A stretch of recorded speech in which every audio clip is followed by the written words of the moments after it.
Muy buenos días a todos, bienvenidos a quienes participan hoy del webinar Nuevo Coronavirus, la situación actual y medidas de prevención. Este webinar está siendo transmitido también por Workplace, les damos la bienvenida también a quienes participen desde esa plataforma. Vamos a chequear primero que todos estén escuchando correctamente. Para quienes estén conectados vía Zoom y no tengan sonido, les pido que escriban en el chat que se encuentra debajo, donde dice Q&A, Questions and Answers, para quienes lo tienen en inglés. Y si lo tienen en español va a decir preguntas y respuestas. Vamos a darles unos segundos para que puedan comentar si tienen problemas de audio.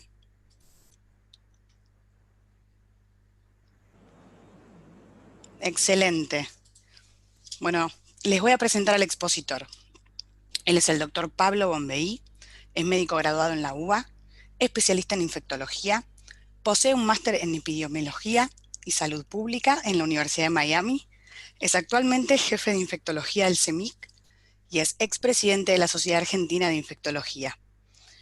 Les comento un poco cómo va a ser el webinar. Va a haber una exposición de aproximadamente 30 minutos y luego preguntas y respuestas que la audiencia escribirá en la opción que les acabo de comentar en Q&A o en preguntas y respuestas. Para quienes participen por Workplace, escriben en consultas y yo se las leo al expositor. Bueno, Pablo, podés comenzar tu exposición. Bueno, buenos días, muchas gracias por la invitación. Vamos a empezar a hablar de lo que significa el coronavirus y cuál ha sido la historia reciente de esta infección.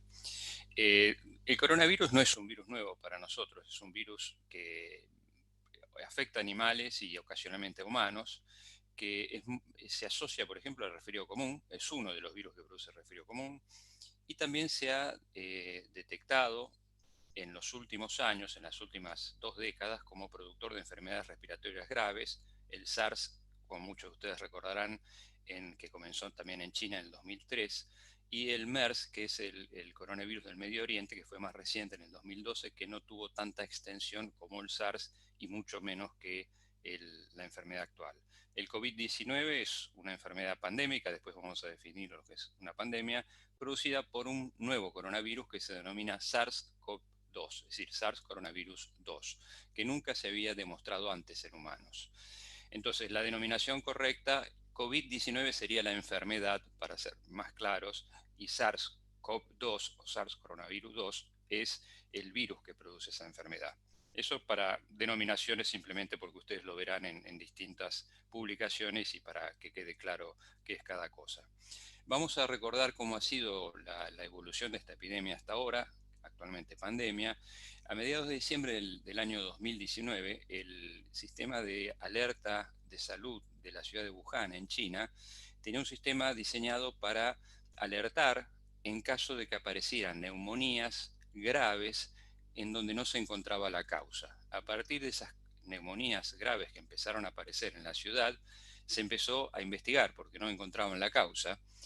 Y hacia fin de diciembre, fin de año, el Centro de Control de Enfermedades de China envía un equipo de investigadores a esa ciudad y notifica a la Organización Mundial de la Salud acerca de una enfermedad de la cual no sabían exactamente cuál era la causa, habían descartado otros virus respiratorios que pueden producir algo similar, como los virus de influenza, el virus de influenza aviar o la gripe aviar, como la conocemos, que también fue una amenaza en el año 95 y persistió varios años, otros que se llaman adenovirus y los coronavirus más recientes como los que comenté antes, el del SARS y el del Medio Oriente.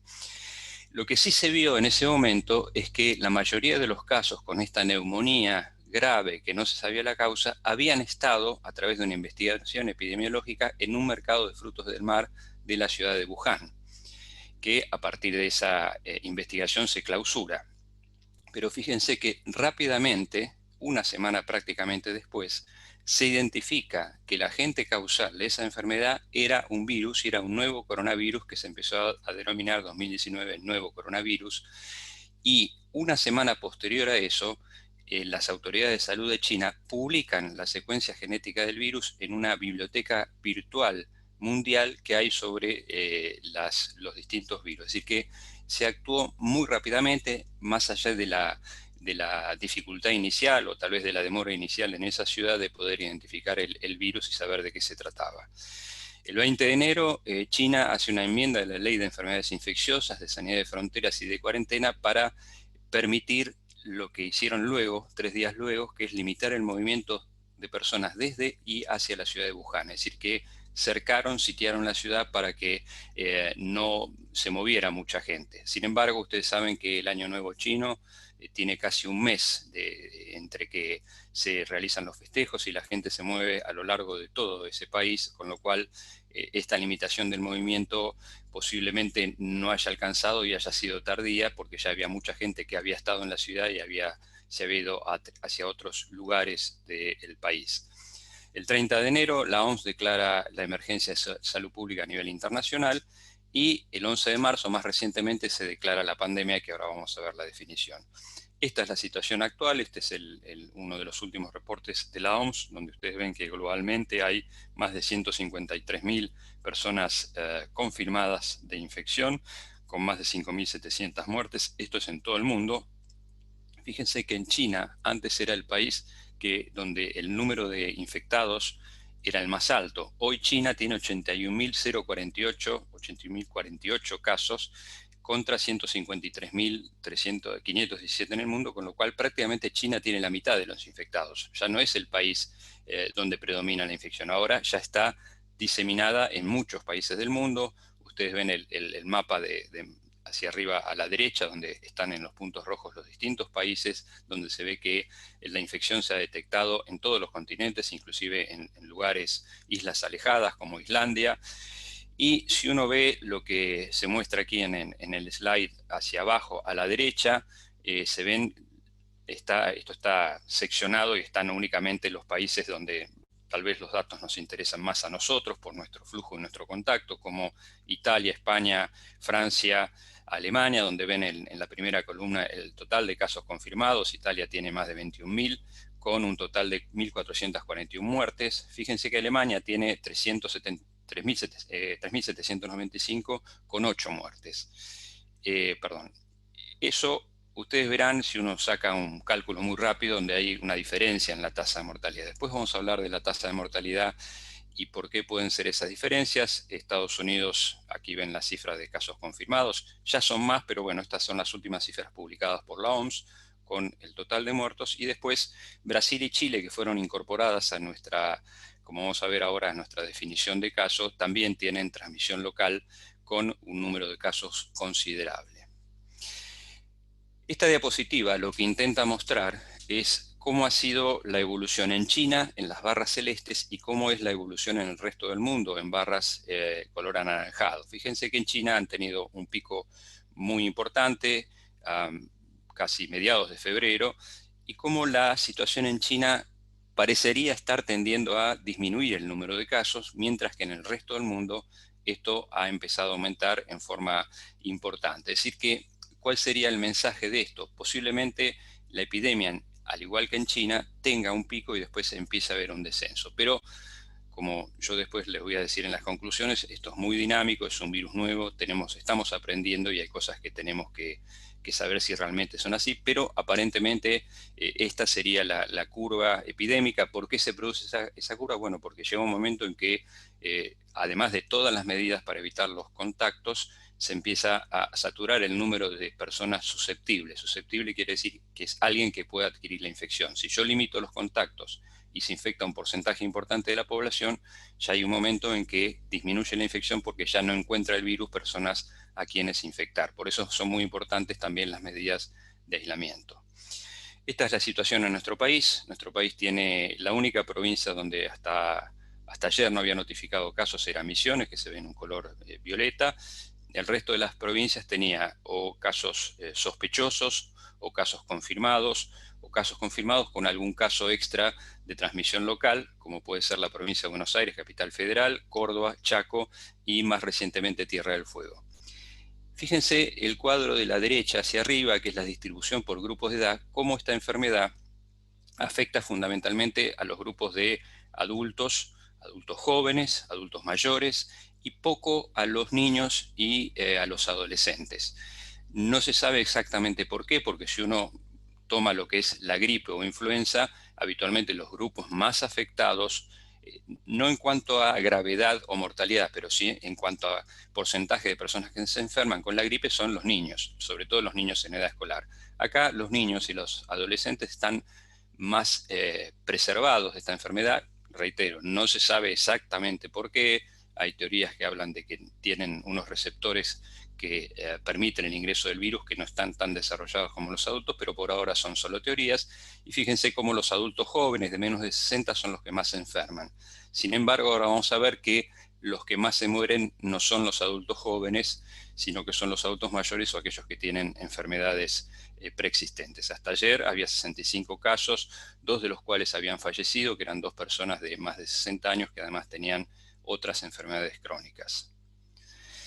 Bueno, el origen del virus en realidad todavía tenemos que seguir investigando. Aparentemente lo que se sabe es que el murciélago es un animal que tiene un coronavirus muy parecido al SARS-CoV-2, es decir, al virus que está produciendo esta pandemia. Pero no es exactamente el mismo, entonces se supone que tiene que haber un animal intermediario que permitió la llegada al ser humano, que algunos sostienen que es este animal que se llama pangolín, que es un animal que nosotros no lo conocemos acá, pero que es un animal que tiene una carne que para el oriente, en China, es una carne muy exquisita y que además sus escamas se utilizan para la producción de medicinas chinas tradicionales. Esto se supone, se está investigando, pero es probable que sea así.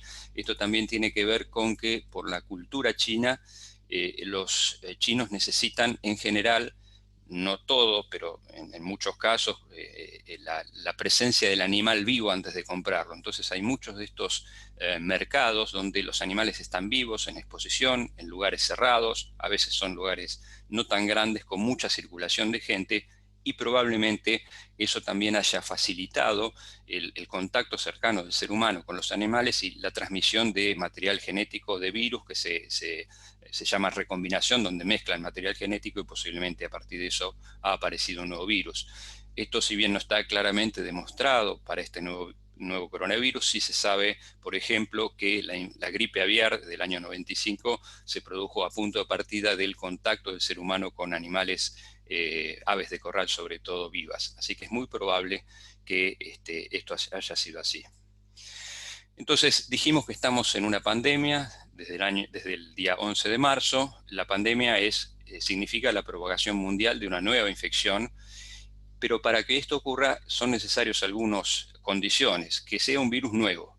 Esto ocurre, el SARS-CoV-2 es un virus nuevo que no circuló previamente y por lo tanto la población no tiene inmunidad, o sea, no tiene defensa. Esto significa que somos todos susceptibles, no estamos protegidos porque no tenemos anticuerpos, no tenemos defensas contra un virus nuevo, y además que este virus sea capaz de producir casos graves, como estamos viendo que ocurre, y que el virus además, la última y gran importante condición es que pueda transmitirse entre personas, que esto inicialmente se vio que las personas lo habían adquirido de animales porque estuvieron expuestas en ese mercado, pero después se vio rápidamente que personas que no habían estado en el mercado adquirían la infección. Por lo tanto, se pudo establecer en forma muy rápida que había transmisión interhumana importante. Entonces, decíamos recién, la transmisión inicial desde una fuente animal, luego interhumana, que fue rápidamente confirmada. Esto que ustedes ven acá, que es un término epidemiológico, que es el número básico de reproducción, si uno lo tiene que traducir es cuántas personas se infectan a partir de una persona. Es decir, una persona en general, en promedio, infecta a 2.2 personas. Esto que se llama mediana de intervalo serial significa en cuánto tiempo desde los síntomas del caso primario aparecen casos secundarios en un promedio de entre 4.4 a 7.5 días. El periodo de incubación, fíjense que el periodo de incubación promedio es de 5 a 6 días. Es decir, la mayoría de la gente, el periodo de incubación significa desde que el virus ingresa al organismo hasta que uno presenta los síntomas. Ese promedio es de 5 a 6 días, o sea que lo más común es 5 a 6 días. ¿Por qué se dijo hasta 14 días? Bueno, porque se vio casos en el extremo de una campana de distribución que hay casos hasta 14 días. Entonces, para estar seguros que alguien no contagia, hay que esperar hasta 14 días por este motivo. ¿Y por qué se ha visto casos de transmisión asintomática? Lo más claro y demostrado es que la persona que tiene síntomas es la que transmite. Pero también se ha visto que probablemente en muchos casos con pocos síntomas o aún sin síntomas, sobre todo antes de empezar con las manifestaciones de la enfermedad, ya pueden transmitirla. Por lo tanto, existe la posibilidad de transmisión asintomática, pero claramente quien transmite es aquel que tiene síntomas. ¿Y cómo se transmite la enfermedad? Muy claramente, a través de las gotas que eliminamos al hablar, al toser, al estornudar. A veces se generan aerosoles, pero esos son sobre todo ante determinadas situaciones que es ya en la parte médica, que es la toma de muestras respiratorias, la intubación, etc. Pero básicamente esas gotas no quedan suspendidas en el aire. Las gotas salen de una persona y como máximo llegan a 2 metros, y si esas gotas ingresan a lo que nosotros llamamos mucosa de la boca, la nariz y los ojos, es a través de los cuales puede ingresar el virus al organismo. Pero también esas gotas pueden quedar depositadas sobre superficies, en distintas superficies, en distintos elementos, y nosotros al tocar esos elementos, el virus todavía conserva su viabilidad, decimos nosotros, su capacidad de infectar. Luego nos llevamos la mano a la boca, a la nariz y a los ojos y podemos transmitir el virus. Por eso las medidas que después vamos a decir muy importantes de mantener distancia, de lavarse las manos en forma frecuente. La transmisión a través de la materia fecal no está claramente demostrada. Muy bien, y esto es para hacer una comparación entre las distintas tasas de mortalidad. Lo que ustedes ven ahí, case fatality rate, son tasas de mortalidad de distintas enfermedades. Fíjense que este nuevo coronavirus está alrededor del 3%. Esto es, digamos, con los datos que hay actualmente. Vamos a ver que hay diferencias entre países, diferencias entre grupos de edad, etcétera, etcétera. Pero en promedio se estima que es esta la tasa de mortalidad. Fíjense que con el virus del SARS del año 2003, la tasa de mortalidad era mucho más alta. Fíjense el virus del coronavirus del Medio Oriente, una tasa de mortalidad del 40%. Y si uno toma el ébola en África hace algunos años, la tasa de mortalidad era del 70%. O sea que comparativamente a otras infecciones virales, la tasa de mortalidad es menor. Obviamente que es alta igualmente y nos preocupa por la rápida diseminación de la enfermedad, pero tengamos en perspectiva comparándola con otras infecciones. Entonces, dijimos, la transmisión a través de las gotas respiratorias, contacto estrecho de persona a persona, sobre todo en menos de 2 metros, los elementos contaminados llevados tocándonos las manos a la boca y a la nariz, la mayor posibilidad de transmisión o de contagiosidades durante la enfermedad de la persona. Puede haber que en los pacientes graves la cantidad de virus que ingrese sea muy alta y por eso desarrollen formas graves. Son todas hipótesis. Como dijimos antes, la posibilidad de transmisión aún antes de los síntomas en el periodo de incubación, y se están estudiando otras vías de transmisión.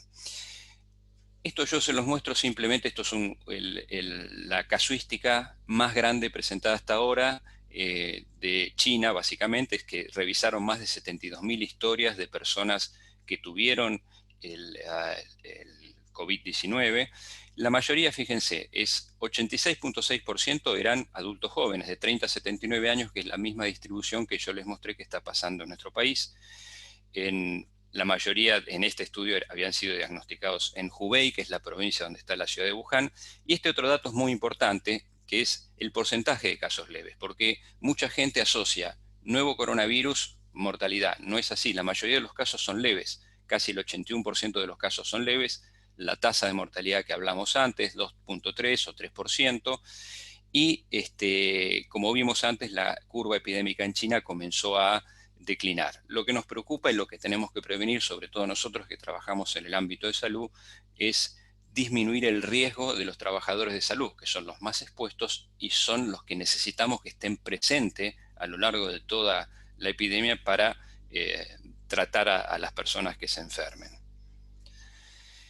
Y de este mismo estudio, simplemente acá yo focalizo, yo les hablé de una tasa de mortalidad de 2.3% en el estudio, 3% en otro. Fíjense que la tasa de mortalidad con la edad, mayores de 70 a 79, sube al 8%, y en los mayores de 80 sube casi al 15%. O sea que la tasa de mortalidad está focalizada en los adultos mayores, por eso son las medidas que vamos a ver después recientemente adoptadas en nuestro país.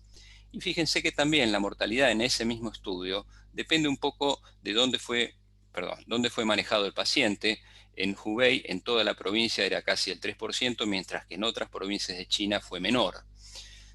¿Por qué es esto? No se sabe, pero posiblemente que como esto llegó más tarde a otras zonas de China, probablemente el manejo ya se empezó a protocolizar mejor y la atención de los pacientes fue más eficiente. Y fíjense este otro recuadro en color rojo, que son lo que ya nosotros llamamos comorbilidades. ¿Cuántas enfermedades se asociaron con una tasa de mortalidad mayor? Que como en el caso de la enfermedad cardiovascular casi llega al 10.5%, casi al 11%. Entonces, hay condiciones de riesgo, enfermedades cardiovasculares, enfermedades respiratorias crónicas, enfermedades oncológicas, que hacen que ese promedio de mortalidad sea mayor. Entonces, adultos mayores, personas con enfermedades crónicas, tienen mayor mortalidad. Y si uno hace una pirámide de lo que yo les mostraba recién, la mayoría de los casos están en la base de la pirámide, que son los casos leves. Hay un 14% que son casos más graves y hay un 5% que va a requerir terapia intensiva. Muy bien, ¿cuál es la definición de caso hoy en nuestro país? ¿Cómo definimos el caso? Y esto tiene que ver que todavía estamos en una etapa de contención, que significa contener a los casos que vienen de afuera, aislarlos, tratarlos y evitar que diseminen la enfermedad. Es la presencia de fiebre y uno o más síntomas respiratorios, que pueden ser tos, dificultad respiratoria y dolor de garganta. Odinofagia es dolor de garganta, sin otra causa que lo explique. Y dos posibilidades: que haya estado en contacto con alguien confirmado por la enfermedad COVID-19, o lo más probable y lo más habitual para nosotros en este momento es que haya tenido un historial de viaje en los últimos 14 días a alguna de las regiones que figuran acá.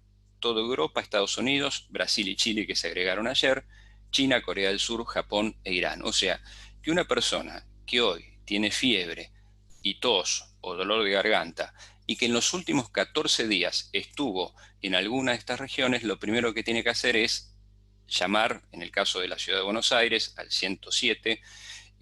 Cada jurisdicción, cada provincia ha establecido distintas formas. Lo primero es que esa persona no esté circulando, quede aislada apenas llegue. A veces pasa que la persona llega de viaje, no tiene síntomas, igual se tiene que aislar justamente por eso durante 14 días. Si durante 14 días no tiene síntomas, hace su vida normal. Pero a veces pasa que las manifestaciones clínicas aparecen al tercero, cuarto, quinto, sexto día de la llegada, y por eso es muy importante que esté aislada y que se ponga en contacto con el sistema de salud en forma inmediata cuando aparezcan los síntomas, y a partir de allí se toma la muestra, se realiza el aislamiento o se mantiene el aislamiento. Bueno, este es un trabajo también publicado hace poco tiempo son pacientes que presentaron en Estados Unidos la enfermedad, donde vemos que los síntomas, la fiebre es el síntoma predominante, la tos en segundo lugar, el cansancio, la expectoración, o sea, la mucosidad al toser. Algunos casos tuvieron síntomas digestivos, pero no es lo más frecuente, dolor de cabeza y dolor abdominal. Y lo que es disnea, que es falta de aire, fue muy frecuente, sobre todo estos pacientes requirieron terapia intensiva.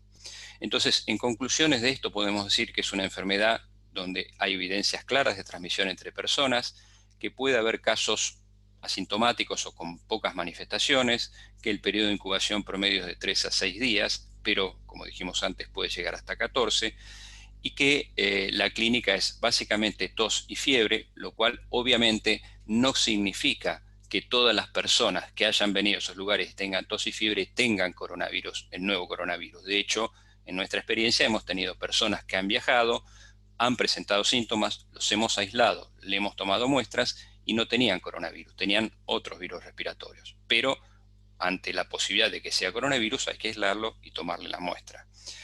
Y los adultos mayores y los pacientes con enfermedades crónicas, que nosotros denominamos comorbilidad, son los que tienen cuadros más severos con mayor morbilidad. Lo más importante hoy es la prevención. El nuevo coronavirus se transmite en grandes grupos de gente, porque puede haber alguna de esas personas que tengan síntomas, o a lo mejor sin tener síntomas ya están eliminando el virus. Entonces, hoy en día las recomendaciones son evitar las aglomeraciones de gente, evitar las reuniones de un número importante de personas. De hecho, esto lo estamos haciendo por una vía que permite que cada uno de ustedes no tenga que estar presencialmente en una reunión. Si una persona presenta tos y fiebre, debe hacer cuarentena. ¿Por qué? Cualquier virus respiratorio se transmite y puede provocar síntomas similares. Entonces, si una persona hoy tiene tos y fiebre independientemente de que no haya viajado a los lugares que mencionamos antes, no tiene que concurrir al trabajo ni a la escuela. Bueno, hoy la suspensión de la actividad educativa hace que los niños y jóvenes no vayan, pero en el aspecto laboral hoy hay que ser mucho más estricto de lo que uno es habitualmente, y una persona con tos, fiebre u otros síntomas respiratorios no debe concurrir al trabajo aunque no haya viajado, porque existe la posibilidad de que ya tengamos algún caso que sea de coronavirus, o a lo mejor no, pero es otro virus respiratorio que se transmite de la misma forma y genera confusión y necesidad de hacer diagnósticos. ¿A quién le damos el barbijo? Al enfermo. El enfermo, si tiene que ir al centro de salud, se tiene que colocar un barbijo y, por supuesto, mantener la distancia social de al menos 2 metros.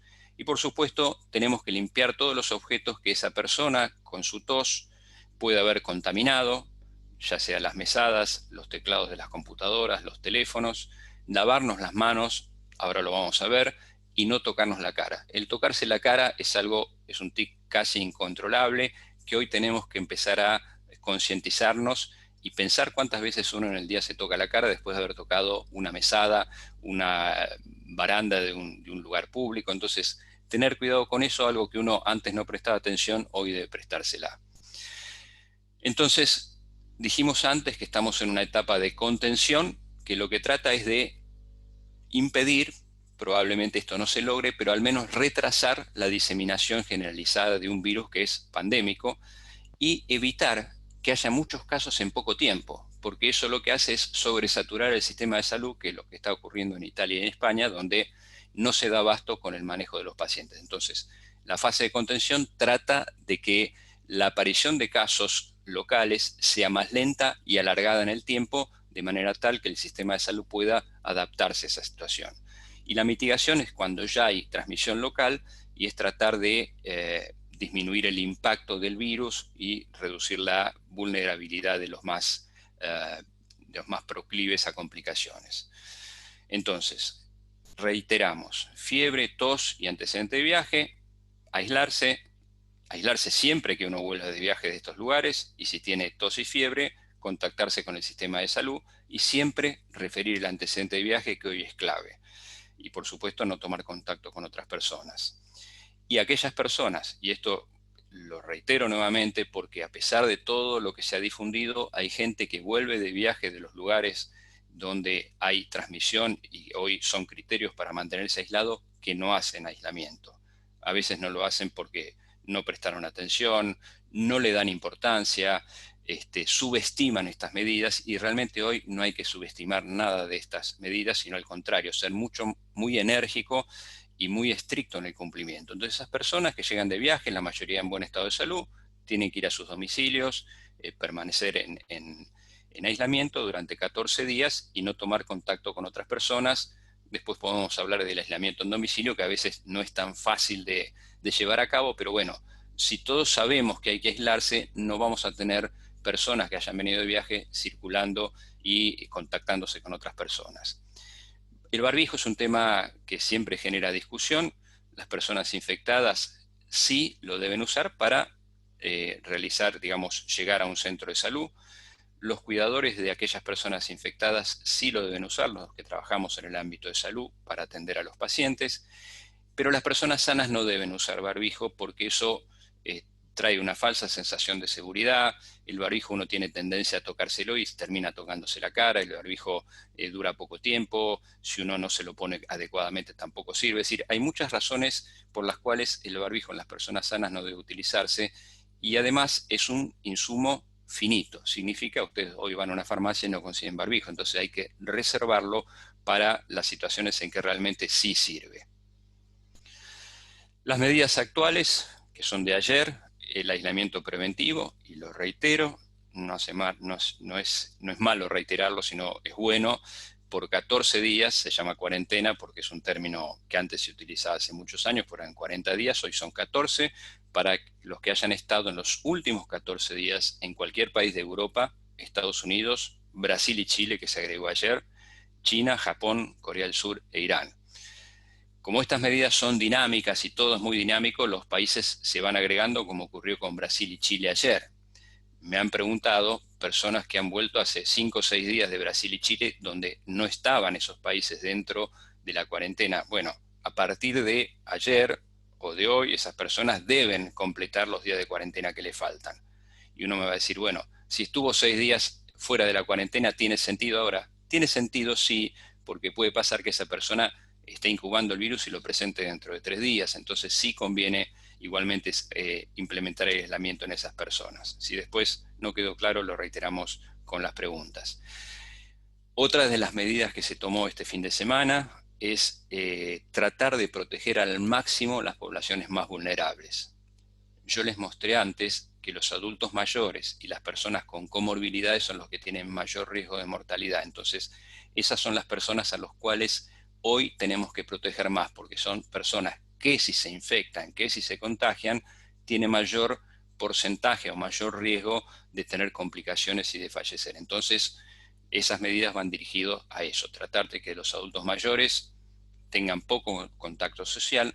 No quiere decir aislamiento estricto, pero sí disminuir el contacto social de esas personas. Después, en este mismo sentido, ya había varias instituciones educativas que habían discontinuado la actividad. Se decidió suspender la actividad educativa para disminuir el movimiento de gente, con lo cual, bueno, también eso contribuye a descargar, disminuir la carga en los sistemas de transporte, etcétera, etcétera. El cierre de fronteras que se implementó, no solo Argentina, sino muchos países lo han hecho. El cierre de fronteras significa que los extranjeros no pueden ingresar. Un argentino, eventualmente, argentino extranjero residente puede ingresar, pero los que no pueden ingresar son los extranjeros. Y después la cancelación de eventos masivos y recreativos que se está poniendo en práctica. Posiblemente esta medida se tiene que en los próximos días escalar a algo más estricto. Brevemente, 2 palabras de tratamiento y prevención. Ser claros, hasta el momento no hay vacunas ni drogas antivirales. Antivirales son como los antibióticos para las bacterias, son los antivirales para los virus. No hay antivirales específicos aprobados actualmente, ni vacunas. Hay vacunas en desarrollo. Lo más importante ahora es lo que figura arriba, el tratamiento de soporte. Cuando se ingresa un paciente grave, la calidad de la atención médica en las unidades de cuidados críticos es clave para la sobrevida de las personas. Y después hay drogas antivirales que están en investigación. Algunas han demostrado in vitro, o sea, en el laboratorio, que son activas frente al virus. Pero no tenemos datos de que esas drogas sirvan en el tratamiento de los pacientes. Sin embargo, en nuestro país, en la combinación que ustedes ven en tercer lugar, que se llama lopinavir-ritonavir, que es una droga combinada que se utiliza en el tratamiento del HIV, con la cual tenemos mucha experiencia, es una de las drogas activas in vitro y es la que se ha puesto hasta ahora para el tratamiento de los casos más graves sin tener evidencia de que, más allá del laboratorio, de que en las personas vaya a tener eficacia, pero ante la falta de otros estudios que lo demuestren, se ha incorporado. No solo nosotros, sino muchas guías de Europa la están utilizando y al mismo tiempo se están haciendo estudios en varios países para demostrar que esta combinación de drogas es útil para mejorar la evolución de los pacientes más graves. Vacunas, hay muchos estudios en desarrollo. Este es solamente uno de esos estudios que se está desarrollando en el estado de Seattle, en Washington, perdón, en la ciudad de Seattle, en el estado de Washington, en Estados Unidos. Las vacunas requieren, primero, probar en animales, luego voluntarios sanos para demostrar que son seguras. Seguras es una cualidad primordial de las vacunas y que a su vez generan anticuerpos y que esos anticuerpos después en estudios de eficacia demuestren que protegen. Eso en general requiere algún tiempo. Esperemos que acá esos tiempos se aceleren. Entonces, finalmente y para concluir, sabemos que el COVID-19 es una nueva enfermedad producida por un virus similar a otros que ya conocemos, que es muy transmisible y debido a eso estamos en una situación de pandemia porque no es solo transmisible, no es solo provocada por un nuevo virus, sino que produce formas graves y muertes. Sin embargo, el 80% de los casos son casos leves. La mortalidad es variable, en promedio hasta ahora podemos decir 3.4%, es variable de acuerdo a la edad, como vimos, a los factores de riesgo y probablemente a otros factores. Si uno toma, por ejemplo, Alemania, la tasa de mortalidad es muy inferior a la de Italia. No sabemos exactamente por qué. Posiblemente, a lo mejor hay factores genéticos, a lo mejor hay factores asociados al tipo de atención médica, Todavía no lo sabemos, pero indudablemente hay otras variables que entran en juego en la mortalidad. Como vimos, los niños son poco afectados. Posiblemente los niños, a pesar de ser poco afectados, se ha visto que pueden transmitir el virus. Entonces, por eso también lo de las escuelas que dijimos antes, porque probablemente ellos lo puedan transmitir en forma muy eficiente. Y como vimos recién, hay algunos tratamientos que se están ensayando y hay vacunas en desarrollo. Por lo tanto, la prevención sigue siendo lo más importante. El lavado de manos con agua y jabón es suficiente en forma precisa, en forma exhaustiva, lavándose palmas, el dorso de las manos entre los dedos, tomando el pulgar en particular, las muñecas. Eso solo yo el otro día me preguntaban, si uno tiene que elegir una sola medida, yo diría el lavado de manos, es la más importante. Por supuesto que el distanciamiento social de más de 2 metros es muy importante, tratar de no tocarse frecuentemente la cara porque podemos tener las manos contaminadas, los barbijos solo cuando están indicados, también resaltar la limpieza de toda la superficie. Con la mayoría de los productos el virus es muy sensible, pero hay que hacerlo frecuentemente, ¿no? Y no solo la superficie, los teclados de computadora, los teléfonos, etcétera. Ventilar los ambientes, el virus se deseca ante el sol, la ventilación. Por supuesto, evitar las aglomeraciones de gente, como dijimos antes. No participar en ninguna actividad en aquellas personas que tienen síntomas. Hoy, en la situación actual, todavía en nuestro país no se ha llegado a un bloqueo más importante como han hecho otros países. Probablemente esto se haga, pero mientras tanto la gente sigue trabajando. Entonces, aquel que trabaja y tiene síntomas respiratorios con fiebre debe quedarse en su casa. Todos los aislamientos de acuerdo a lo que está recomendado por Salud Pública. Tenemos que priorizar la protección de los adultos mayores y las personas con enfermedades crónicas, y ahí está la resolución del Ministerio de Salud que fue traducida por el Ministerio de Trabajo. Y saber finalmente que esta es una enfermedad nueva, que tenemos conocimientos que se van generando día a día. En la medida que nosotros podamos alejarnos y tratar de que los casos sean en forma escalonada, tenemos más tiempo también para tener más información científica que nos permita manejarnos mejor y tomar mejores medidas. Y esa evidencia va cambiando. Hoy todos los días se publican muchos artículos médicos al respecto, así que hay mucha información que se está acumulando que nos va a permitir mejorar y tener un mejor manejo de esta enfermedad. Les agradezco mucho. Estoy a disposición para las preguntas. Muchísimas gracias, doctor. Ya tenemos 8 preguntas, yo se las voy a ir leyendo para que las pueda responder. Nos consulta Juan. Buen día, doctor. ¿Se puede transmitir o arrastrar el virus a través del calzado? ¿Qué consejos daría para proteger a los operarios de una fábrica de alimentos que continúa operando? A ver, lo más importante, como dijimos antes, son las manos, lo que uno toca. Normalmente uno no está tocando el piso, no se está tocando la suela de los zapatos. Es muy raro que el calzado en sí sea un vector de transmisión del virus. Entonces, si uno toma las medidas de higiene adecuadas, de lavarse las manos, de no tocar el piso, el calzado uno se lo saca y después se lava las manos, el calzado no es un vector eficiente de transmisión. Bien, Ricardo nos consulta. ¿Cuánto tiempo permanece el virus en distintas superficies? Bueno, como dijimos antes, esto es dinámico, hay cosas que estamos aprendiendo, hay algunos datos que muestran que el virus puede permanecer alrededor de 9 horas en distintas superficies, pero al mismo tiempo, y como dije antes, es muy sensible a la mayoría de los productos de limpieza. Entonces, la limpieza frecuente evita que eso ocurra, pero uno podría decir que puede permanecer varias horas en superficies. Bien, Juan nos consulta. ¿Los pacientes hipertensos bien medicados y controlados deberían aislarse socialmente? No, por ahora no hay una indicación precisa en ese sentido.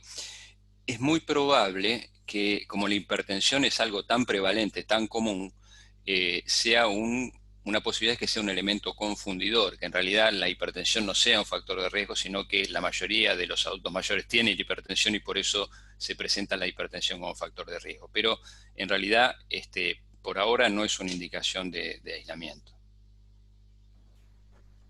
Okay. Jorge nos pregunta, medidas que deben tomar los técnicos que deben asistir a un laboratorio de análisis clínicos para reparar instrumentos. ¿Deben utilizar barbijo, ropa especial?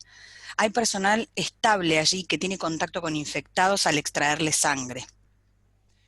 Bueno, a ver, el virus no se transmite por sangre, en primer lugar. El virus se transmite por secreciones respiratorias. Entonces, quienes toman la precaución básicamente son las personas, el personal de salud, médicos, enfermeras, que toman una muestra a un paciente. Ahí sí se tienen que proteger con barbijo, antiparras, camisolín, guantes. Esa es la persona que está expuesta. Si alguien va a limpiar un instrumental médico, no está en contacto con el enfermo. Sí está en contacto con un instrumental que puede haber sido utilizado. Y ahí estamos en la misma situación de las superficies. Hay que, primero, colocarse, si uno va a limpiar un instrumental que puede tener contaminado con secreciones respiratorias, con el lavado de manos con agua y jabón va a ser suficiente, puede utilizar guantes para la limpieza, pero no es que el virus se va a aerosolizar a partir de la limpieza de la superficie. El riesgo es el que toma la muestra de un paciente, pero no el que limpia un instrumento si no está en contacto con el paciente que tiene el virus y lo está eliminando. Muy bien. Laura nos hace 4 consultas. La primera, ¿hay conocimiento sobre la existencia de cepas de diferente virulencia circulando? Bueno, está la primera pregunta de Laura, tiene 3 más por lo que me Sí. comenta. Bueno, por ahora no, por ahora no. No se ha visto que el virus, como el virus de la gripe, mute. Este virus hasta ahora no se ha visto que mute. Obviamente que tenemos que tener más información, pero hasta ahora eso no se ha visto. Obviamente que estos son conocimientos dinámicos, tal vez veamos el día de mañana que haya algún tipo de, o algún subtipo del virus coronavirus que sea más agresivo, pero por ahora eso no se ha demostrado. Bien, la siguiente es, ¿quienes estén en aislamiento social pueden salir a caminar sin entrar en contacto con otras personas? Es una buena pregunta. Es muy difícil mantener el aislamiento de una persona. En realidad, una persona que está en aislamiento, estamos hablando de aislamiento de aquella persona que haya viajado en los últimos 14 días. Esa persona debería estar en aislamiento en su domicilio. No es conveniente que esté circulando en la vía pública. De hecho, hay penalidades hoy para aquellas personas que no cumplan el aislamiento, y el aislamiento tiene que ser domiciliario. Bien, la tercera es, ¿Argentina tiene posibilidad de aumentar su capacidad de respuesta sanitaria con hospitales transitorios? Sí, Argentina tiene la posibilidad, de hecho, a través de contactos del Ministerio de Salud con el Ministerio de Obras Públicas, hay la posibilidad de armar hospitales modulares en un breve periodo de tiempo, de 7 a 10 días, existe esa posibilidad. Bien, y la última sería, ¿sería hoy una cuarentena global una ventana de oportunidad? Claro, bueno, esta es una buena pregunta. Nosotros lo que se ha visto, por ejemplo, si uno toma España e Italia, ve que desde los primeros casos hasta el pico de número de casos que se produce en un periodo de 5 a 6 días. Es decir, la curva es más o menos plana y de golpe en 5 o 6 días aumenta exponencialmente el número de casos. Desde el primer caso hasta eso han pasado 30, 40 días. Nosotros ayer, mejor dicho, el domingo, estamos a las 2 semanas del primer caso, así que nosotros, si la curva es similar a la de España e Italia, todavía tenemos tiempo para que ello ocurra. Entonces, la ventana de oportunidad es esta. De hecho, nosotros estamos tomando medidas antes de las que se tomaron en España o en Italia, por ejemplo.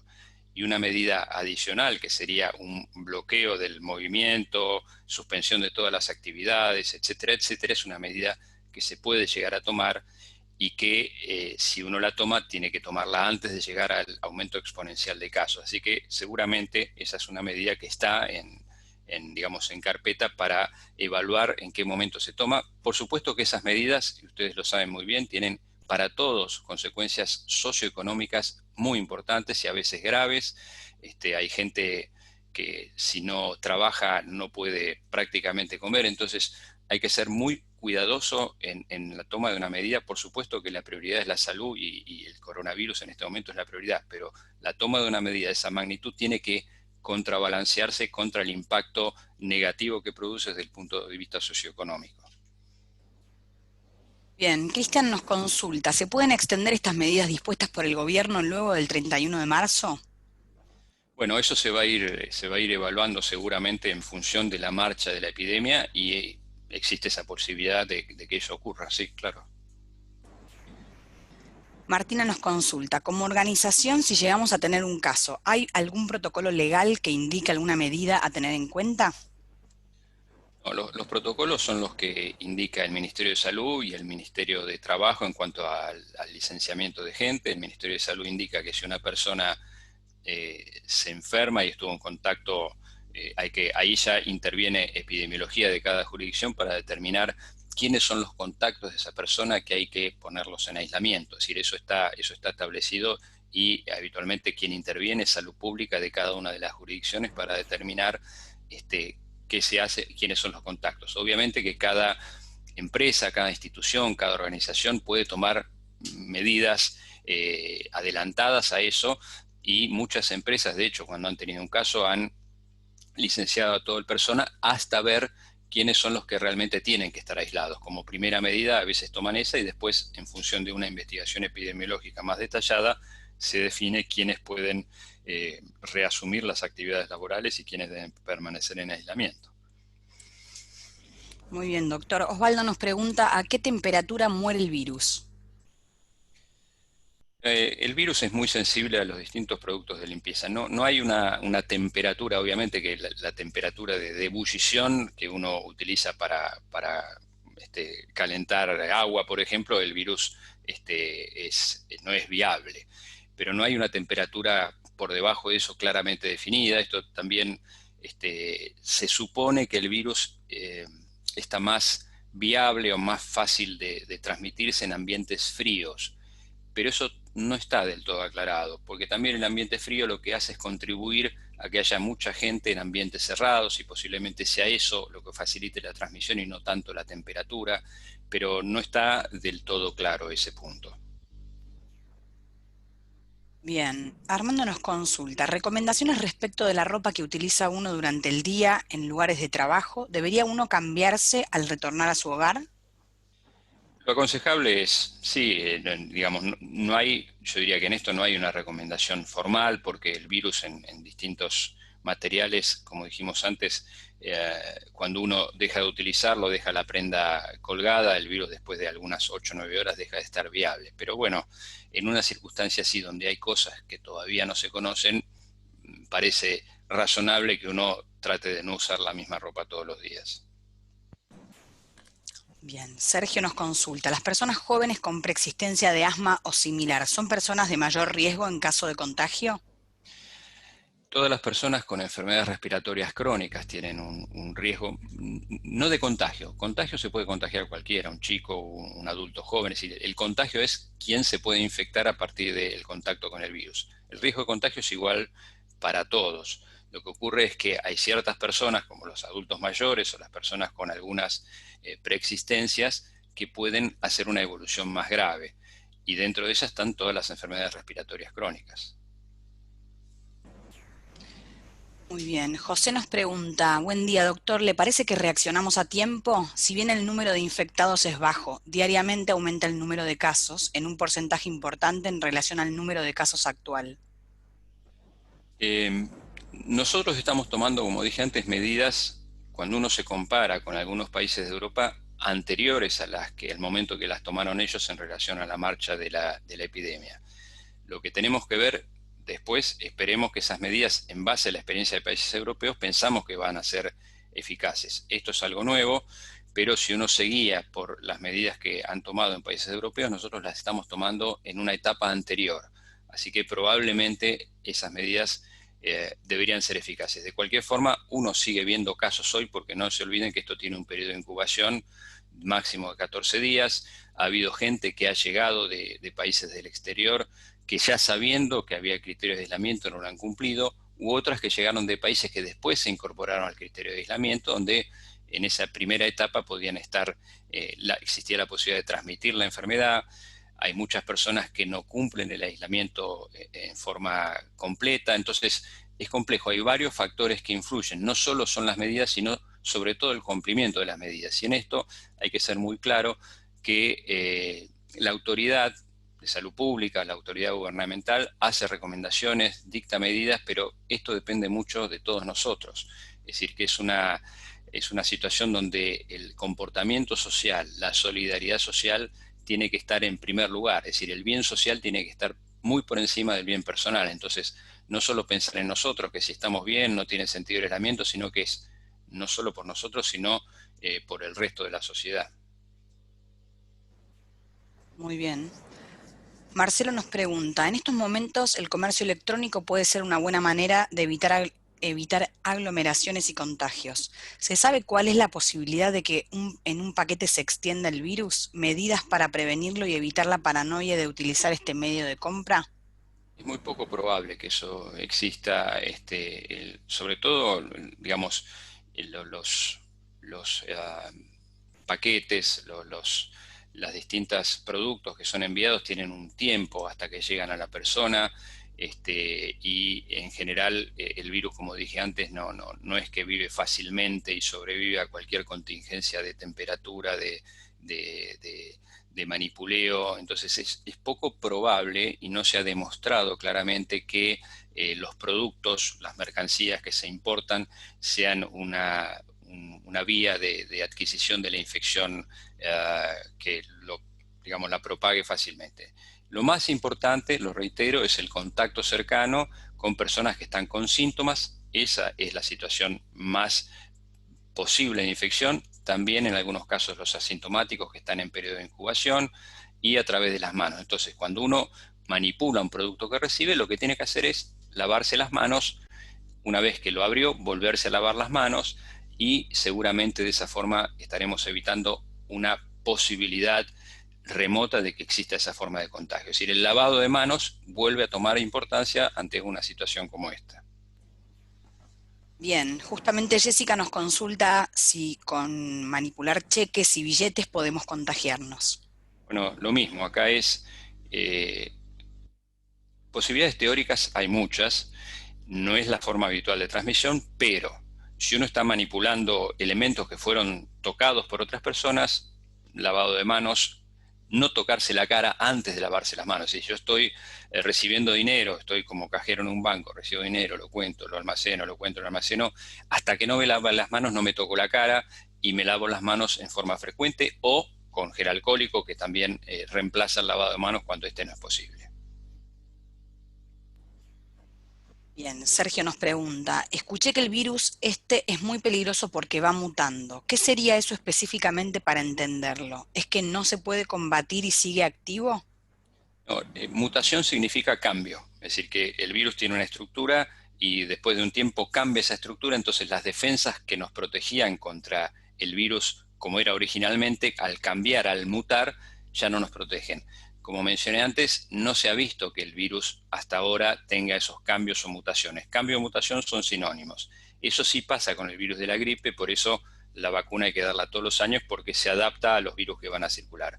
Hasta ahora en este virus no se ha visto, pero bueno, la información es dinámica y hay que estar atento a ver si ocurre, pero por ahora no se ha visto eso. Muy bien, Martina nos consulta, si una persona viene de un país como México, que en el aeropuerto hay circulación de varias personas de distintos países, ¿debe realizar la cuarentena o solo de países de riesgo?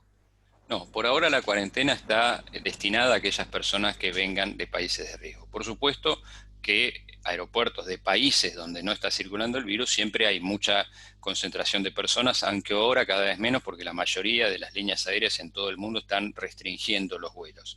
Entonces, aquellas personas que vengan de un aeropuerto, de un país donde no hay transmisión del virus, por supuesto, en el aeropuerto extremar las medidas, el lavado de manos también frecuente, tratar de no estar muy cercano a otras personas. Obviamente alguien me va a decir, bueno, en el avión eso es imposible, eso no es posible en el avión, pero bueno, en el avión cuando ha habido casos se ha identificado y se ha seguido a las personas en las dos filas anteriores y posteriores de esa persona para tratar de detectar en forma precoz casos que se produzcan. Pero, reitero, lo del aeropuerto en zonas donde no hay por ahora, son países que no están dentro de nuestra definición, hay que tomar las medidas de precaución habituales.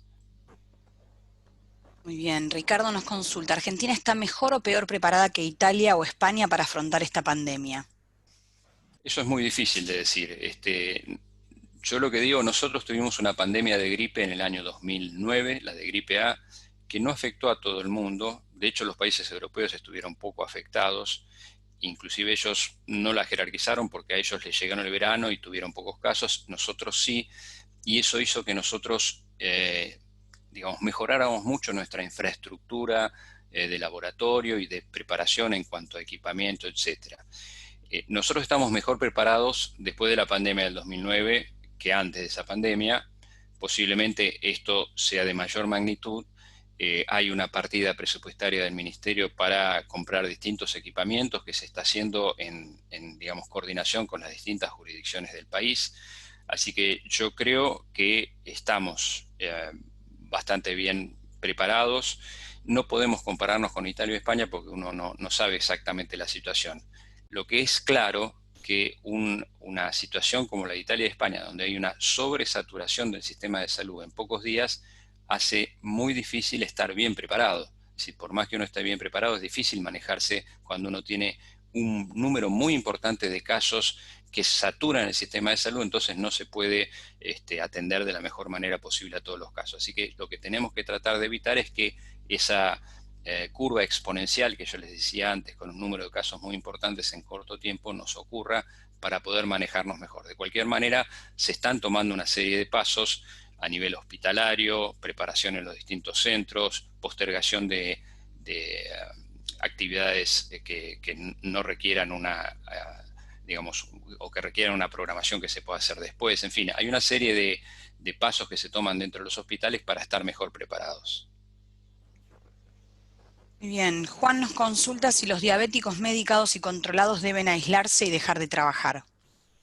Bueno, la diabetes es yo después les voy a pasar la resolución del Ministerio de Trabajo donde está, digamos, instrumentado o está reglamentado quiénes son los grupos a los cuales está destinada esta medida de aislamiento. Los diabéticos están incluidos. El detalle en sí, yo si quieren después se los dejo acá para que lo puedan distribuir, que es la resolución del Ministerio de Trabajo donde especifica bien quiénes son los grupos. Por supuesto que siempre hay situaciones que va a ser difíciles de delimitar, que ahí un médico tiene que dar su opinión, ¿no? Pero lo del Ministerio de Trabajo está bastante claro. Excelente, vamos con las últimas dos preguntas. Gabriel nos consulta, ¿es recomendable aplicarse la vacuna antigripal? ¿Qué beneficios tiene frente al coronavirus? ¿Tenemos capacidad de producción para abastecer a la sociedad de dicha vacuna? Bueno, es una pregunta muy importante. Todos los años nuestra vacunación antigripal está dirigida a los grupos de mayor riesgo de complicaciones de la gripe. Lo primero es decir que la vacuna antigripal no es activa frente al coronavirus, y eso tiene que quedar claro.